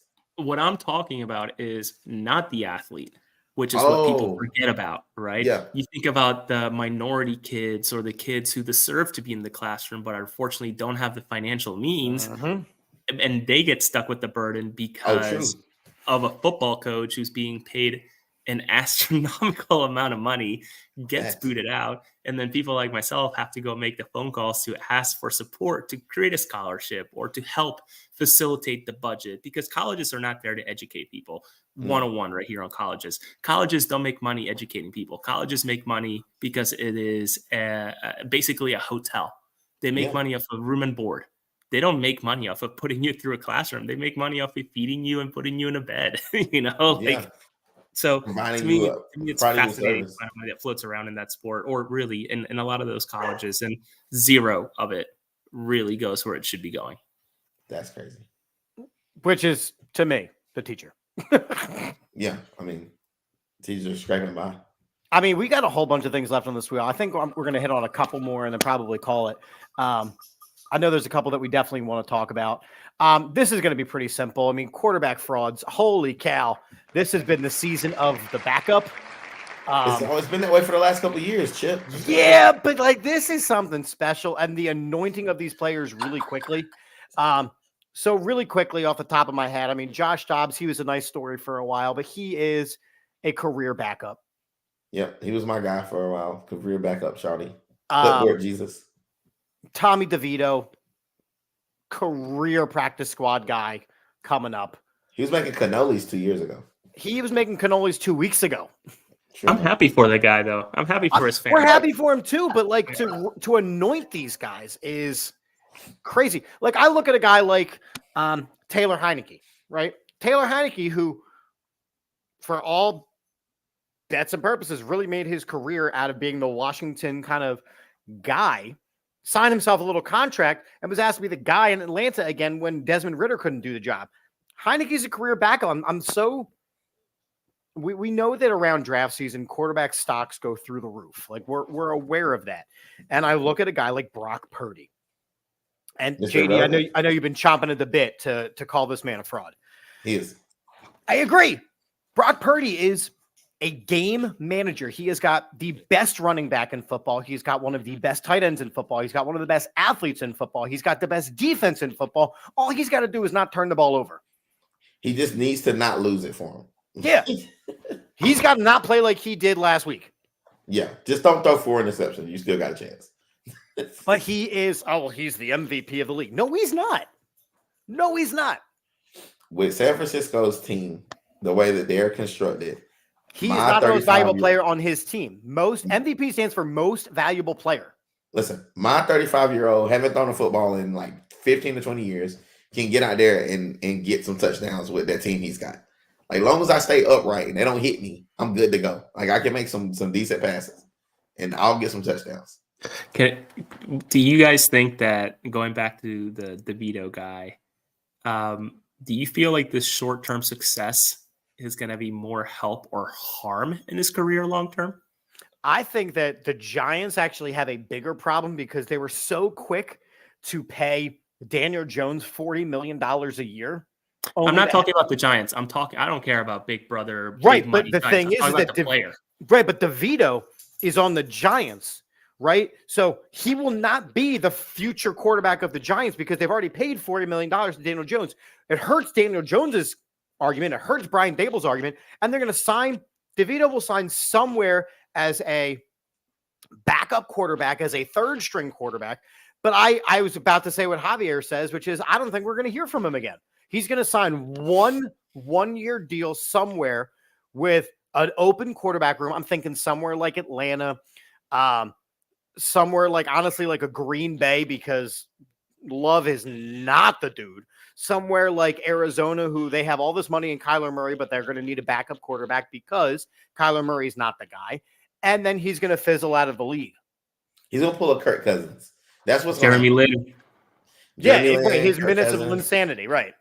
He's interesting. And here's the reality, Jose. Here's the reality. Because we have this instant gratification in America. Obsession. It's like an obsession that, like, if you're hot right now, I now believe you're going to be hot for a long time. Even if you haven't really presented anything that's long-standing or that's going to hold up over time, it's eye candy. And anyone can do anything for a little bit of time. Like, it's just like I said with Brock Purdy. Now defenses are starting to tighten up because it's getting closer to the playoffs. Like, people actually care now. So as the things like that continue to happen, you're going to have more of these fraud quarterbacks, so to speak, that are going to be exposed.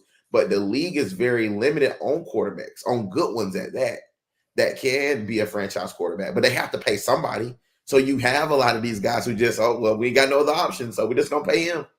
And let's call it like it is. I mean, DeVito will get added on somewhere because, he is a white quarterback. We had this conversation on this air so many times about a guy like Colin Kaepernick. When are we going to stop talking about Colin Kaepernick? We're not. We're not. And there was a lot of conversation of, let's bring him into the Giants. Let's bring him in here. No, DeVito will get signed on somewhere the same way that Chase Daniel did, the same way that Nick Foles got all these looks, the same way that Gardner Minshew is going to get all these looks. I mean, Carson Wentz is going to get all these looks. Taylor Heineke is going to get all these looks. You've got all these guys who were flashes in the pan at best. I think of a guy for Philadelphia, JD, you're talking about this instant gratification of doing one thing really well for a little. Travis Fulgham was going to be the next coming in the Eagles wide receiver room a couple years ago. He was gone like as quick 2 as games. They found him. He had 2 good games. Those are awesome games, though. They were amazing games. But again, that was it. I mean, let's call a spade a spade.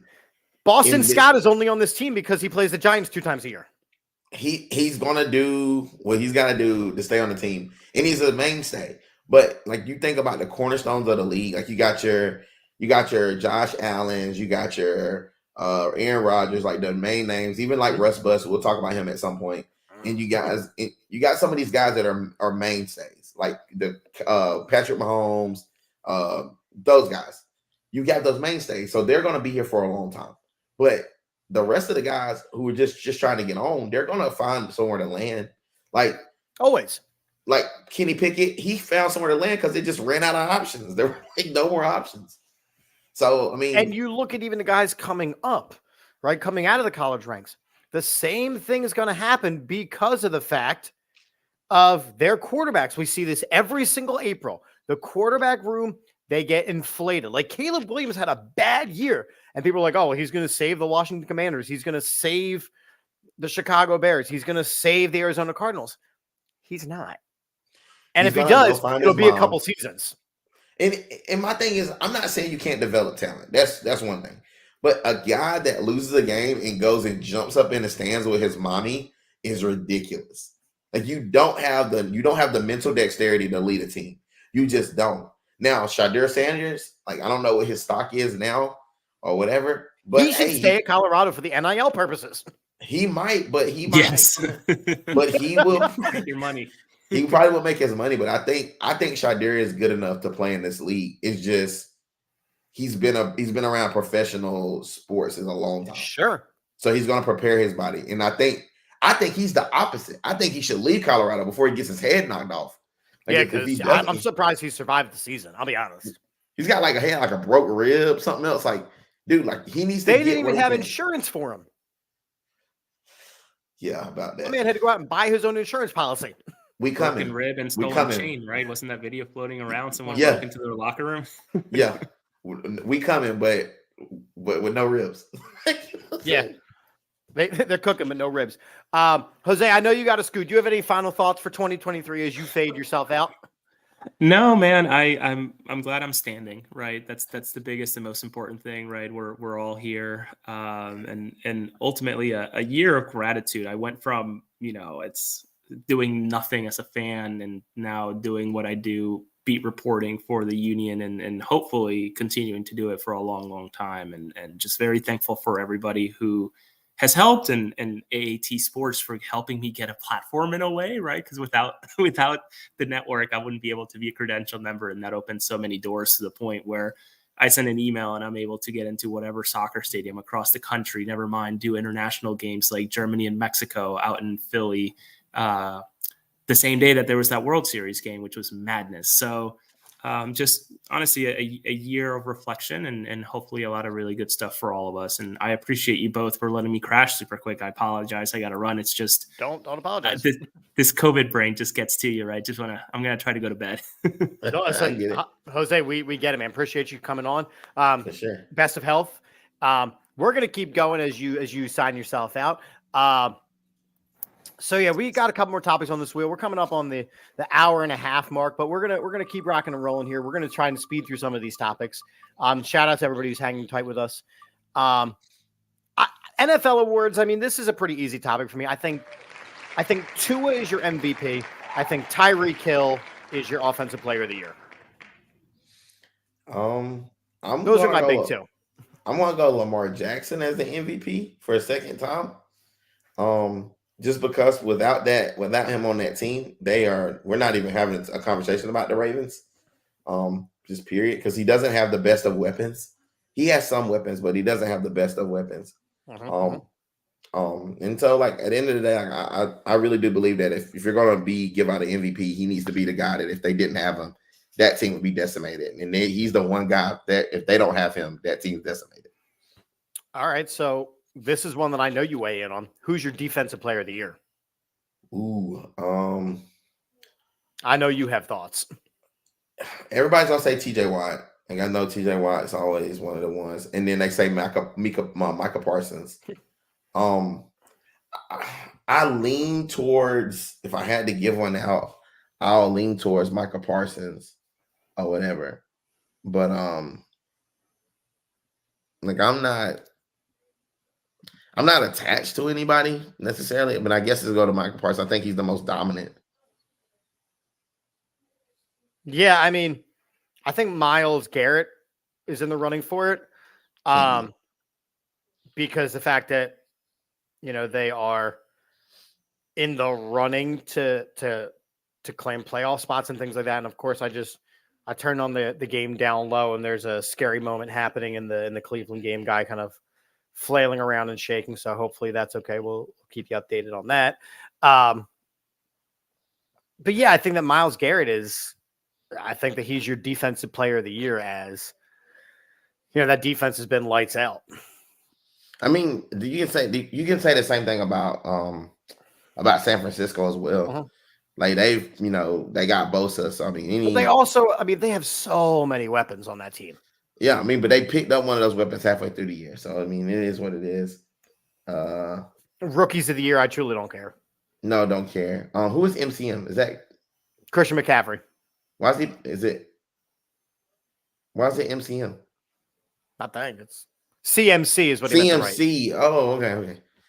I don't know. I would say that it was, like I said, I still think it's Michael Parsons. I think he's the most dominant at that position. They put him in so many different places. True, and he is stoppable. That's the thing. He is stoppable, but look at what it takes to stop him. Like it takes a lot to stop that dude. Speaking of being stopped, the Detroit Pistons suck. I mean, of course they suck. But they suck real bad. They currently have a 27-game losing streak. I mean, they have most of their talent is young. They're in the same position as the Spurs. Now, I will tell you, they were up 20 on the Pistons. They were up 20 on the Celtics at one point. They are currently up by 4 on the Celtics with 4 minutes left. They're going to lose that game. I hope so, because I placed $1 bet on FanDuel that they will not win another game this season. And if that happens, I will win $1,001. I'm not mad about that. So go every team that plays against the Pistons. I'm sure they're going to lose, but not just throwing it out there. This is my personal opinion. Yeah, but I remember the Sixers getting ragged on for this. Like, they do not even have a quality team. Listen, dude, it is what it is. Like, the Pistons are not great. Like, the only thing that's good in Detroit is the car industry. And 8 Mile. And that's a mess in itself. All right. Oh, JD. They parked the Rust bus. They parked it so they didn't have to pay insurance on it. Like, Yeah. have you ever been like, remember when you were a young kid and you were cheap? And if you had a car that you didn't want to carry the insurance on, you would just park it and say it was in like a garage, so you didn't need to carry insurance on it. Yeah. Like, that's what they've done with Rust Bus. Like, they've benched him for the year. They said that if we play you again, you're going to cost us X amount of money and your incentive. I think it's petty to do that to him because he's giving you all he's had all year. It is not his fault That y'all stink. Like, he's done more than enough. You gave him no weapons for real. He's got Jerry Jeudy and Marvin Mims, Javonte Williams. Javonte Williams is a running back. I know. So if that's all I got from as a quarterback right now, then we're not doing great. No, there is a lot of talk that he will be released traded come March. And you know what? If you're going to release him, I'm okay with that. But release him now. Don't mess around. Because teams can go start trying to pick him. Like, the Steelers could take him today. Like, I'd be happy to take Rust Bus. You know what I'm saying? Like, I need it. But they're not going to do that. They got too much money. They're going to wait to the beginning of the new year and do it then. I need the Rust Bus. partner in Pittsburgh. What's up? Give me some love. Nah. Mr. Sierra can come to the. You can have him 1-2 step. He got the 1-2 step towards. Here's this guy. Oh, we've been waiting. I feel like this might. I'm looking at the rest of the topics. This might be our last topic of the night. Let's do it, man. Let's end. All right. So wait, real quick before we do that, I just want to say I've been watching Hard Knocks. Mike McDaniel is a weirdo. I do like that guy though. I do not. He's supposed to be weird. No, he's like that guy that Mike McDaniel's that dude who has never really been around football, and it's like my accountant is my coach, and like you listen to me, he's like, "Oh yeah, man, I'm gonna curse and I'm gonna do this," and I'm like, and that's just like the, and then I'm shh. I'm not a fan of Mike McDaniel. Javier wants to end with the Dodgers ones. The Dodgers have spent over $1 billion on 2 players. That's ridiculous. And then they backdated it with, the Bobby Bonilla monies, so they don't have to pay him anything. I mean, it's crazy. We're going to talk about that more as some of these other topics wind down. But I know that we have thoughts about Draymond. JD, what happened a couple weeks ago? Why are we talking about Draymond tonight? Oh, because Draymond like reared back and just hit a dude for no reason. In weeks before that, he choked the guy out, and then he's like kicked a couple people. He's stepped on a couple people's heads. Just know that he's got more fight highlights than he has great highlight, like basketball highlights. And that is what they said. They made a highlight reel. Oh, they did. Oh, yes, they did. They made a fight highlight tape of him. It's like 4.5 minutes long, and then they made like his good move highlight. It was only like a minute. You and I have had this conversation about Draymond before. Have we? How many times? At least 10. A couple of times. Now, I didn't see it coming necessarily to this point where he was going to punch a dude in the face and choke a dude out and do all the things that he's doing. But in the 90s, we loved the physicality of the NBA. The 80s, we loved the physicality of the NBA. Isn't this just, I'm playing devil's advocate here, isn't this just what he grew up on? No. Isn't this just the Dennis Rodman style of things, the Bill Laimbeer side of things? Dude, Draymond is like younger than I am. Like, I think Draymond's younger than me. I'm 35. He's younger than I know. And you grew up I grew loving up. and watching Dennis Rodman. No, I didn't love Dennis Rodman. I thought Dennis Rodman was an idiot. And on top of him, that was away from the game. The only thing I really remember from my youth being like a constant mainstay and that stuck with me was Malice in the Palace. And With that Ron wasn't Artest. but that wasn't players fighting players. That was players fighting fans. So It has become unsafe for Draymond Green to be on a basketball court. I mean, there's no other way to say it. It has become, he's a menace. I think that's the only one player doing it. It makes it a little bit. Yes. Yeah, when it's a one-sided fight, it doesn't look so good. Like he punched his team. Did we forget he punched his teammate at practice? Yeah, Jordan Poole is no longer on the team because of Draymond Green. Like, and this what's so crazy about they kick him off, right, and like suspend him indefinitely. Then Jordan Poole has to come back to the Warriors, and they give him this like great, like welcome back type deal. Like he ruined the Warriors. He ruined the Warriors. Like he literally ruined. But at the same time, they've won championships because he was that glue piece. Without a Draymond Green, you don't have those things happening. But where they win titles. But now they're coming out with this stuff saying that he's the reason that X amount of people have left the Warriors. Right.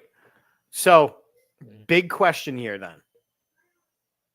You already know what I'm going to ask. He absolutely is not coming back in the league. No, he's coming back to the league. He's 100% coming back to the league. I don't think so. That's not my question. Oh, go. Is Draymond Green not a Hall of Famer? Did he cost himself his Hall of Fame candidacy? No, because he was never going to be Hall of Fame to begin with. No, because I've written numbers to you. I've read numbers out to you. You're like, oh yeah, those are Hall of Fame numbers. Right. I understand what you're telling me with your mouth. But just like the Pete Rose situation, like it's just so many things at the time. Like he's done so much that like even without this last punching situation, I wouldn't have put him in after he punched Jordan Poole in the face. Like that did it for me. Like I didn't need him to choke the dude out and then punch the dude in the face. Like I didn't need that. Like that's just extra. It's like the whole thing with the kid that used to play at Duke. That tripped everybody. The tripper. He's always tripping. Grayson Allen. Yeah, tripper. He does. He is tripping. He always tripping somebody else. And so you have these guys that have done. And it was only cool with the Bad Boy Pistons, and that's because 4 or 5 of them were. All of them did it right. Yeah, Mahorn, like Lambeer, like all of them were choking and beating Michael Jordan up and flipping him. And even John Sally's bald-headed ass was doing it. Like that was the nature of the beast. But please remember, he is a 4-time All-Star. He is a 2-time All-NBA, a 4-time NBA champ, 8-time All-Defense, and a former Defensive Player of the Year. I will give you all of that. Do you remember Rasheed Wallace? I think you're very familiar with him. I loved Rasheed Wallace as long as the Sixers weren't playing him. Right. And so we know what eventually happened to Rasheed Wallace, right? The league got tired of him getting tagged and getting kicked out of games and just being a nuisance. Barnes, same thing. Yeah. So eventually they just put him out and he just faded to black. I think this is his fading to black moment. I think we'll see him. He'll try to get back in the league at some point this year. It won't go great. Steve Kerr has already mentioned that he can't really accept him back and he needs to get help. Mm-hmm. And I think that at some point, because the league, because he did it to LeBron, like he punched LeBron or something one time. So if you do it to the King, hey man, like that would have been your back end to get back in, and you've lost that already. But and again, the Warriors have turned on him now. But you still have a players organization that's going to defend these guys. But the CBA doesn't protect him against violence against other players. Now, if the CBA would only protect them against fans, and that's why they always step in when it's a fan to player interaction. Sure. But never player to player because nobody else is doing that stupid shit but him. Yeah, it was bad. That was a night that I wanted to go on the air immediately. Listen, when he punched my man, I was like, what was he doing? And he didn't even try to play it off. No. Bam. It's like hit my man. No. It's premeditated. Let's get him out of here. And speaking of getting out of here, we're going to wrap it. All right. Let's do it. because we did almost 2 hours. I'm with it. JD, it's been phenomenal being back on the air. I want to shout out Jose for coming on. I want to shout out everybody in the comment section, everybody for tuning in. Holy cow, I felt good to be back and air some things. And the new year, I think we're talking about doing some pre-recording stuff, so make sure you check that out. And if we have opportunities and time, we'll try and come live. But, as far as the basketball season, which rolls right into baseball season, who knows? Who knows? Listen, I will say maybe you guys throw us some times and some dates, and maybe we'll plan out some live days, maybe outside of the Tuesdays or whatever, and maybe we can go live on different networks just kind of get some live content going. But man, we've appreciated you guys, everyone in shut down. Andrew, Javier, I'm going up, Kenneth, Eric, Jaja, Adam. Listen, you guys have been phenomenal. You're the reason that we do it for whenever we can do it. The interaction is always really, really good. And I hope everybody's 2024 will be better than 2023. Yeah, because it sucked. It did kind of suck. Chip, man, not to get too sappy, but you're my man. You're my guy. Anytime you hit me up, it's always love. So you've made my transition to doing podcasting. When it started in one way, you always made it easier for me. So I wish nothing but the best for you and your family and the boys. And I hope this year is just, oozing blessings for you guys, man, for real. Yeah, JD, I mean, I was doing this. I was doing a show on my own, and it was tough to get guests. And we reached out to each other and kind of had an idea to do this. And I couldn't host with anybody else, so I appreciate you. I hope you have a phenomenal 2024. We're gonna be in touch, but we're just doing this on the air, so it's recorded, so that when they find my body, they know it wasn't you. Sure enough, I'm good with that. It's always the wife. If I get missing, Sarah did it. So Here's the thing: it's always the wife. If I go missing, Tila did it. But here's the other problem: I deserved it. Okay. So you're actually saving yourself. You're saving. Okay, I see what you're doing here. I'm her alibi. Okay. Fair enough. We'll tell everybody I said hello. And, We'll do. Happy New Year, man, and to all of you guys, Happy New Year, and go Birds. Oh, go Birds and steal one or something. I don't know what the Steelers says. Whatever. I'm out of here.